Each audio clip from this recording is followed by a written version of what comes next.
حسنت جميع خصاله صلوا عليه وآله اللهم صل على محمد وعلى آل محمد كما صليت على إبراهيم وعلى آل إبراهيم إنك حميد مجيد اللهم بارك على محمد وعلى آل محمد كما باركت على إبراهيم وعلى آل إبراهيم إنك حميد مجيد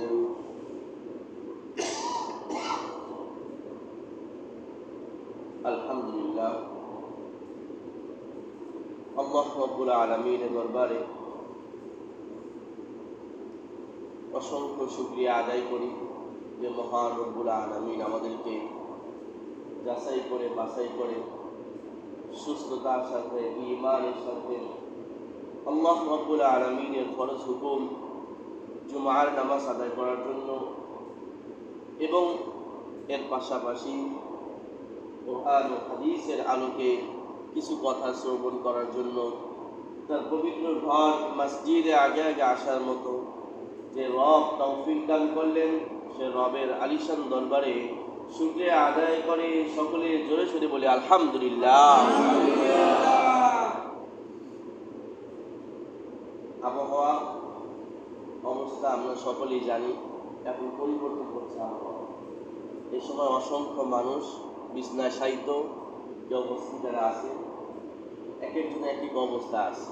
এর ভিতরেও আল্লাহ তাআলা যাদেরকে সুস্থ রেখেছেন তারা আমরা সকলেই বলি আলহামদুলিল্লাহ। শুকরিয়া আদায় করবো, আল্লাহ আমাদের নিয়ামত বাড়াইয়া দেবেন। আর যারা আমরা অসুস্থ আছি আমাদেরকে ধৈর্য করতে হবে। নবীজির কাছে এক ব্যক্তি আসলো, তাকে জিজ্ঞাসা করা হলো, তোমার জীবনে কি তোমার কখনো জ্বর হয়েছে?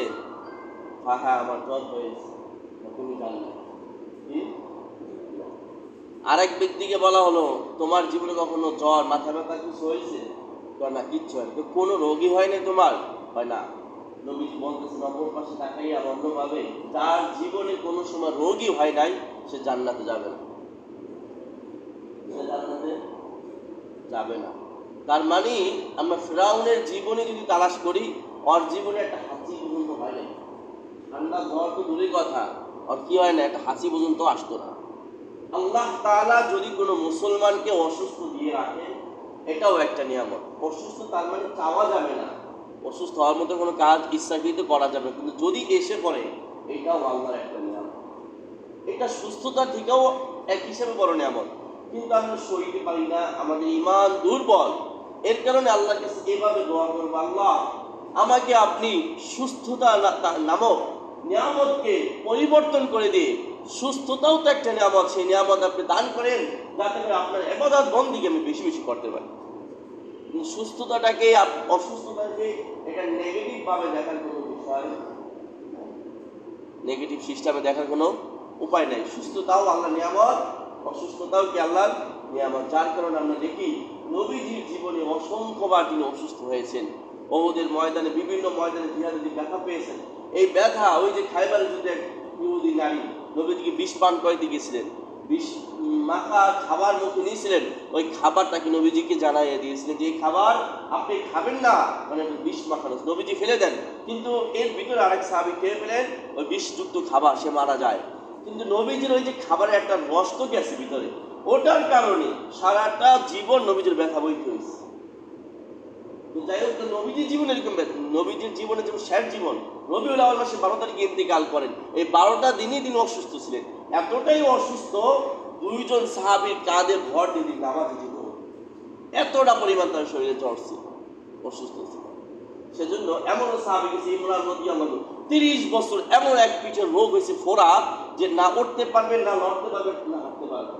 বিছনায় 30 বছর শায়িত, ওই 30 বছর তিনি শুয়ে শুয়ে নামাজ আদায় করছেন।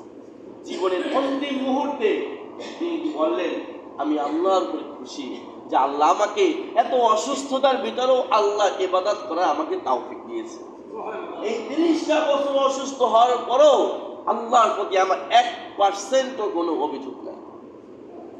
সেজন্য অসুস্থতা এটাও একটা দামি নিয়ামত, কিন্তু দুর্বল ইমানদার হওয়ার কারণে আমরা অস্থির হয়ে যাই, বুঝি না। যদি সইতেই না পারি আল্লাহর কাছে এইভাবে দেখবো, আল্লাহ ওয়াইদা মারিতু ফাহুয়া ইয়াশফিন, আপনি যদি অসুস্থ হয় তাকে শেফা দান করেন, আল্লাহ আমাকে সুস্থতা নামক নিয়ামত আপনি দান করেন। তো যাই হোক, এই কঠিন মুহূর্ত যারা আমরা সুস্থ আছি সবাই আবার বলি আলহামদুলিল্লাহ। যারা সুস্থ আছি আলহামদুলিল্লাহ, এবং যারা অসুস্থ তারা আমরা ধৈর্য সহকারে এই সময়টা কি করতে হবে, পার করতে হবে। আল্লাহর প্রতি অভিযোগ তোলা যাবে না। এই জন্য আল্লাহ কি বলতো, আল্লাহ যতটুকু আমার তাকদির অসুস্থ লেখা আছে, আপনি যতদিন আমাকে সুস্থ না করবেন ততদিন যেন আমি খুশির সাথে ধৈর্য ধারণ করতে পারি। আল্লাহর প্রতি যদি কেউ অভিযোগ করে ফেলে তার কপাল সাথে সাথে পুড়ে যায়, তার কপাল কি সাথে সাথে পুড়ে যায়।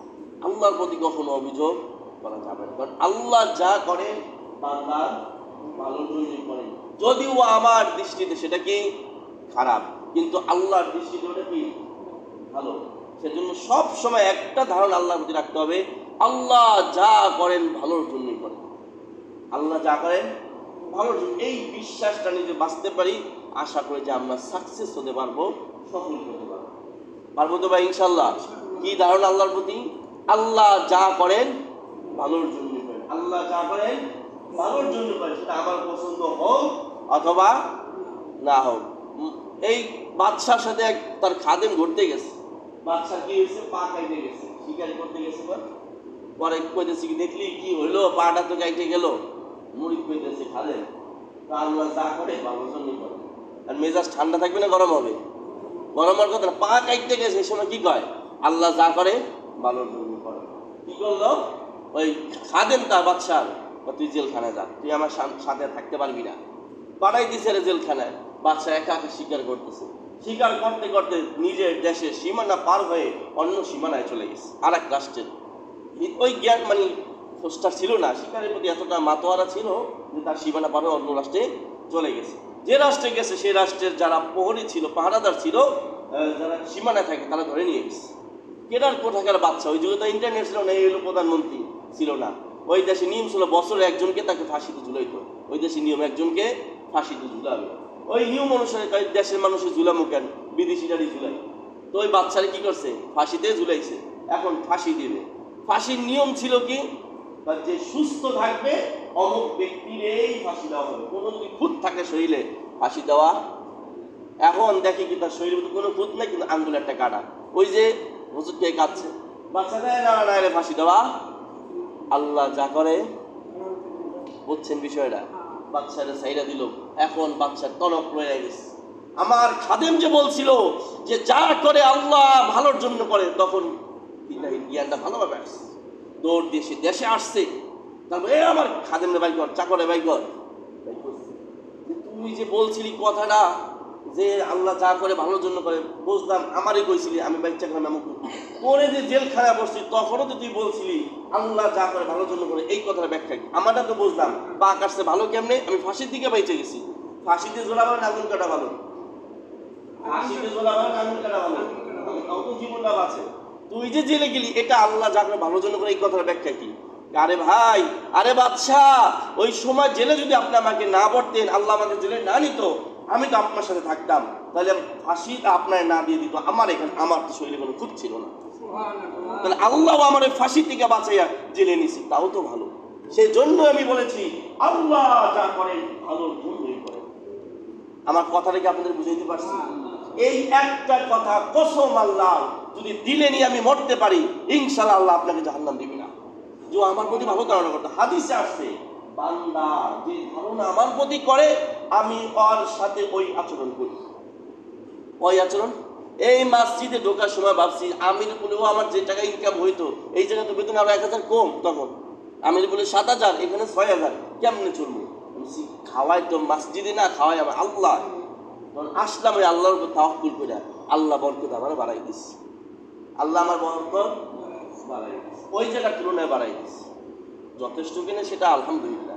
এই জন্য বললাম একটা বিশ্বাস আল্লাহর প্রতি রাখতে হবে, আল্লাহ যা করেন ভালোর জন্য। একই দিনে যদি মাও মারা যায়, বাবাও মারা যায়, আমার সন্তানও মারা যায়, এরপর ওই কথাটা বলতে হবে যে আল্লাহ যা করেন। এই কথা বিশ্বাস রেখে মরতে পারবো তো ইনশাল্লাহ? তাহলে আপনি কামিয়াব হতে পারবেন। আল্লাহ যা করে ভালোর জন্য। যাই হোক, আমরা আলোচনা করতেছিলাম যে ভাই, মানুষের শেষ মুহূর্ত যেন সুন্দর হয়। মনে আছে তো 10টা আমল আছে, যে 10টা আমল করে যদি কেউ মৃত্যুবরণ করতে পারে, তার মৃত্যুটা কি হবে? ঈমানি মৃত্যু তার নসিব হবে। 1 নম্বর কি ছিল? কেউ যদি 5 ওয়াক্ত নামাজ পড়ে, ঈমানি মৃত্যু হবে। 2 নম্বর কি ছিল? কেউ যদি চোখের হেফাজত করে, আল্লাহ তাকে ঈমানি মৃত্যু দিবে। 3 নম্বর কি ছিল? 24 ঘন্টা যারা উজুর সাথে থাকে, আল্লাহ তাদের ঈমানি মৃত্যু দিবে। 4 নম্বর কি ছিল? যারা সবসময় মেসওয়াক করবে, আল্লাহ তাদের ঈমানি মৃত্যু দিবে। 5 নম্বর কি ছিল? যে আজানের জবাব দিবে, আল্লাহ তাকে ঈমানি মৃত্যু দিবে। 6 নম্বর কি ছিল? যে সদকা করবে, দান সদকা বেশি বেশি করবে, তাকে আল্লাহ ঈমানি মৃত্যু দান করবে। 7 নম্বর কি ছিল? যে ব্যক্তি সদা সর্বদা জিকির করবে আল্লাহ, যেটা কত সপ্তাহ আমরা বলেছিলাম, আল্লাহ তাকে ঈমানি মৃত্যু নসিব করবে। আজকে আল্লাহ যদি চান, তাহলে 8 নম্বর যে আমলটা সেটা বলার চেষ্টা করবো ইনশাআল্লাহ। 8 নম্বর আমল হচ্ছে, কোন মুসলমান যদি আল্লাহ ওয়ালা হক্কানি আলেমদের সোহবতে থাকে, তাদের সান্নিধ্যে থাকে, আল্লাহ তাআলা তাদেরকে ঈমানি মৃত্যু নসিব করে দেন। বুঝাইতে পারি নাই? সংস্পর্শে, সান্নিধ্যে, একসাথে মহাব্বত রাখে, সম্পর্ক রাখে, একসাথে থাকে, কোন আল্লাহ ওয়ালার সাথে এই সম্পর্ক তৈরি করে, আল্লাহ তাআলা তাকে ঈমানি মৃত্যু নসিব করে দেন।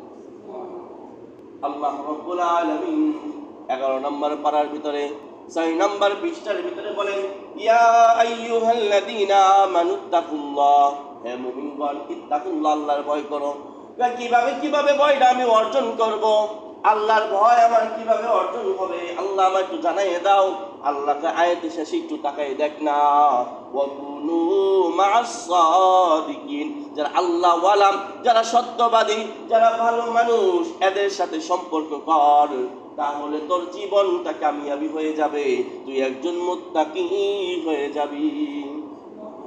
আল্লাহ বলেন অপর আয়াতে 25 নম্বর পারার 13 নম্বর পৃষ্ঠায়, আল আখিল্লাহু ইয়াউমা ইদিন বা'দুহুম লিবা'দিন আদুউন, কিয়ামতের মাঠে দুনিয়াতে যারা একে অপরের বন্ধু ছিল, সবাই কিয়ামতের মাঠে একে অপরের শত্রু হয়ে যাবে।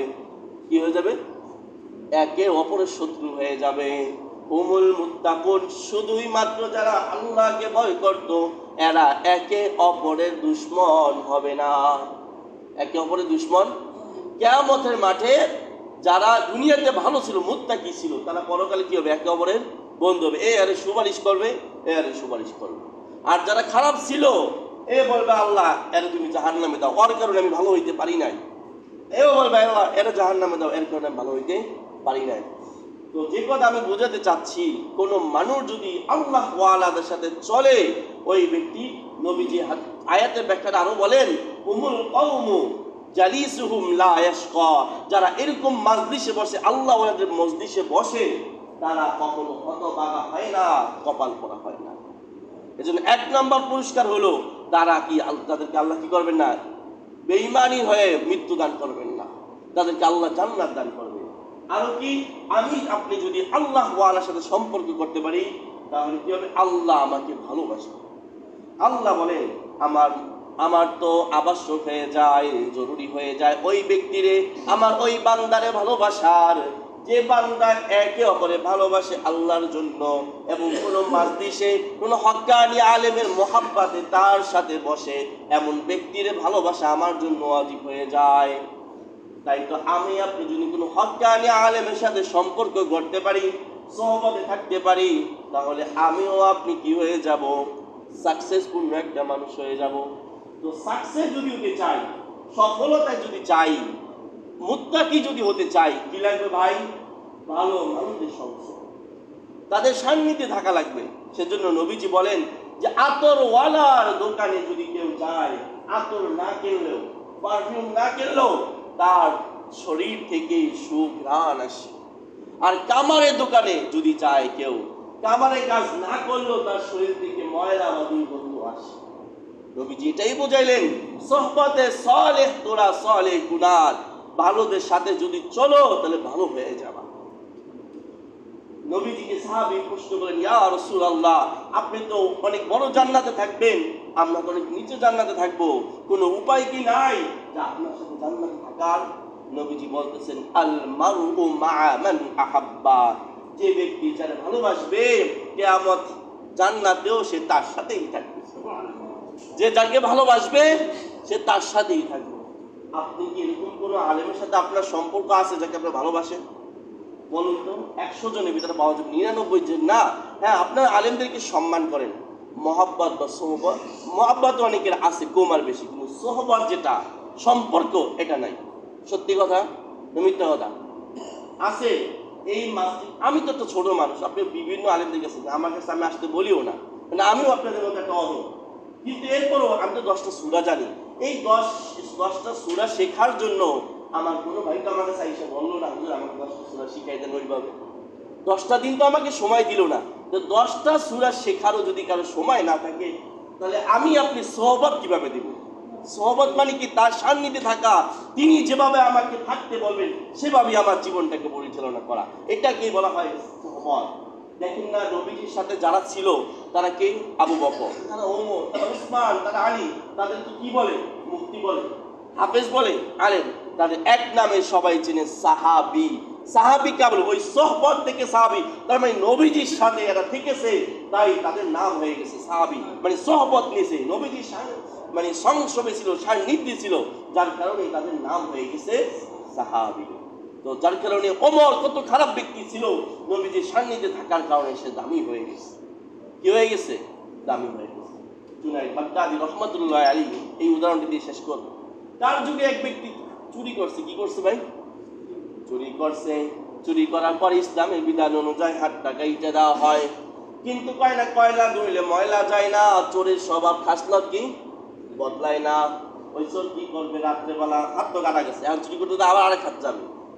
নিজের রুম তো দুইটা, এক রুমের মাল আরেক রুমের, এক রুমের মাল, মানে চুরির যে একটা অভ্যাস, ওইটা সান্ত্বনা নেওয়ার জন্য কি করে? এক রুমের মাল আরেক রুমে নেয়, চুরি একটু সান্ত্বনা নেওয়ার জন্য। একদিন 2 দিন করে, কিন্তু মজা আর পায় না ওইরকম। চুরি করার জন্য কিছুদিন পরে আবার বের হয়, নিজের এলাকা পরের এলাকা বাদ দিয়ে আরেক এলাকায় যায়। চুরি করতে গেছে, তার ঘরে আর ঢোকে না। ওই যে বাগদাদি, জুনাইদ বাগদাদি আল্লাহর ওয়ালি, তার ঘরে চোর ঢুকছে। যাওয়ার পর আল্লাহর ওয়ালি জুনাইদ বাগদাদি তখন ঘুমাচ্ছেন, তিনি মালগুলো এক হাত দিয়ে চোর নিচ্ছে। জুনাইদ বাগদাদি ঘুমের ভিতর হঠাৎ ঘুম ভেঙে যায় আর দেখে তার মাল চুরি হচ্ছে। যারা আল্লাহ বলা হয় তাদের মনটা থাকে ফ্রেশ, সবার প্রতি থাকে সুধারণা। কি ধারণা? সুধারণা। আর আমাদের কারো কোনো কিছু করতে দেখলে কি আসে? প্রথমেই কুধারণা, মনে হয় খারাপ কিছু করছে। ওই আল্লাহর ওলি ভাবতেছে মনে হয় চোরটা অভাবে পয়সা চুরি করতেছে, মনে হয় তার স্ত্রী মা বাবা না খেয়ে আছে, তাহলে আমি চোখটা বন্ধ করে রাখি, দেখাও না দেখার বান্দরে রাখি, হয়তো বা অভাব তার পূরণ করবে, নিয়ে গেলে যাক। ওই চোরে কি করছে? একটা দুইটা মাল নিতে নিতে একটা বস্তা সে তৈরি করছে। করার পরে এখন এক হাত দিয়ে তার উঠানো যায় না, কি করবে? জুনাইদ বাগদাদী রাহমাতুল্লাহ টেকনিক করে, কৌশল করে, দরজার অপর পাশ দিয়ে পার হয়ে গেছে, ওই চোরের সামনে এসে দাঁড়াইছে। চোর মনে করছে আগন্তুক অন্য কোনো ব্যক্তি, এই মেদিগাও, অবাক হয়ে গেছে, চোরে বাপ বাইরে গেছে, ওই নিজের মাল, এই মালগুলো উঠাইয়া দাও। জুনাইদ বাগদাদী মুরব্বী মানুষ, আল্লাহওয়ালা মানুষ, মুরব্বী, বয়স বেশি, সে ভাবছে চোরের মাথায় উঠাই দিব, দিয়ে উঠি, আরে আমার মাথা না, তোর মাথায় তুই উঠা। মুরব্বী কি বলে? তোর মাথায় উঠা। জুনাইদ বাগদাদী রাহমাতুল্লাহ মালটা নিজের মাথায় উঠায়, তার সামনের দিকে চলতে, মানে গরুরি করতেছে, সামনের দিকে যায়। মুরব্বী মানুষ হাঁটতে পারে না, এত বড় বোঝা লইয়া, তাও একটু একটু হাতে যা, গরু যেরকম করে, এক পাও দুই পা অনেক কষ্ট করে বাড়িতে যায়, মালটা নামাই দিয়ে আসে। নামানোর পর টাকা লাগবে না? কুলিগিরি বলে, না না আমার কোনো টাকা দেওয়া লাগবে না। তো মালিক, আপনার যে কাজ করে দিছি ভালো মতো করতে পারি নাই, এই জন্য আমার মজুরিও আমি চাই না। তুই তো অনেক মুরব্বী, তো অনেক ভালো মানুষ, যাক তো ভালোই হয়েছে, বস্তাও পেলাম, ভাও কাজও করলাম। জুনাইদ বাগদাদী রাহমাতুল্লাহ তার ঘরে চলে আসেন। চোরে মন তো পুলিশ পুলিশ, সকালবেলা কান পাইতে থাকে যে চুরির কোনো খোঁজখবর হইল কিনা, সারাদিন কোনো খোঁজখবর পায় না। তখন মনে মধ্যে আরো সন্দেহ, তখন ওই জুনাইদ বাগদাদীর এলাকায় যায়। যাওয়ার পরে যাইয়া দেখে ওই চোরের যার ঘরটা চুরি করছে তার ঘরে খালি মানুষ যাচ্ছে। সবাই দিকে, কি ভাই এই ঘরে কোনো কিছু হয়েছে নাকি? আরে না, আরে কি হবে আপনি জানেন না, এই যে তো রুহের ডাক্তার, আত্মার ডাক্তার, অন্তরটাকে যে পরিষ্কার করে, এই ডাক্তার জুনাইদ বাগদাদী তিনি থাকেন, মানুষের মনটাকে সে পরিষ্কার করে। তো তাই নাকি? তুমি চেনো না? চিনি কিন্তু দেখি না। চলো যাই। ওই চোরও তার সাথে গেছে, ওই মজলিসে যাইয়া বসছে, ওই আল্লাহর ওলি বয়ান শুনতেছে আর চেহারা দিকে তাকাইয়া রইছে। হাই হাই, রাত্রেবেলা তো এই লোকটারই তো আমি মাল টানাইলাম, হাই হাই আমি কি করলাম। বয়ান শেষ, মোনাজাত শেষ, সবাই বের হয়ে গেল। চোর আইসা হুজুরের পা ধইরা মাপ চাইলো। তো হুজুর, রাত্রেবেলা আমি যা করছি আমার আপনি মাফ করে দেন, আমি বুঝতে পারি নাই। আসলে তো এই জায়গা বড় কথা নাই। ওই চোরটা যখন চুরি করে নিয়ে গেছে, জুনাইদ বাগদাদি আল্লাহর কাছে হাত ধুইলা দোয়া করে দিছে, আল্লাহ তুমি আরে খালে সরি বানাইয়া দাও। আল্লাহর ওলি কি করছে? দোয়া করে দিছে। দোয়ার মানে অ্যাকশন শুরু হয়ে গেছে। তখন তারে মাফ করে দেয়, আর ওই থেকে তওবা করে সে ভালো হয়ে যায়। শেষ যুগে একজন হাত কাটা চোর হাত কাটা অলি হয়ে মৃত্যুবরণ করে। উদাহরণটা কেন দিলাম? শুধুমাত্র একটা মুহূর্ত, দুইটা মুহূর্ত আল্লাহর ওলির সোহবতে থাকার কারণে হাত কাটা চোর যদি হাত কাটা অলি হয়ে যায়, আমি আপনি যদি একজন ভালো মানুষের সাথে সম্পর্ক রাখি, আমার আপনার জীবন কতটা পরিবর্তন হয়ে যাবে কল্পনার বাহিরে। সেজন্য আমি আপনি যদি ইমানি মৃত্যু চাই, দুনিয়াটাকে রাঙ্গাতে চাই, দুনিয়াতে সাকসেস হতে চাই, আল্লাহ ওয়ালা জীবন গড়তে চাই, আল্লাহর ভালোবাসা চাই, তাহলে আমার কি লাগবে ভাই? ভালো মানুষই সংযোগ লাগবে, সম্পর্ক রাখবে। আছে আমাদের? নাই। কিন্তু করা খুঁজে দেখবো, এলাকায় না থাকলে পরের এলাকায় যে এরকম হক্কানি আলেম পাবো, যে এর কি আছে, কথা কাজে কি আছে, মিল আছে, তার সাথে আমি কি করবো? সম্পর্ক করবো। যে হুজুর, আপনার সাথে আমি সম্পর্ক করতে চাই, আমার এই অবস্থা, আপনি আমাকে বাতলাই দিবেন কিভাবে?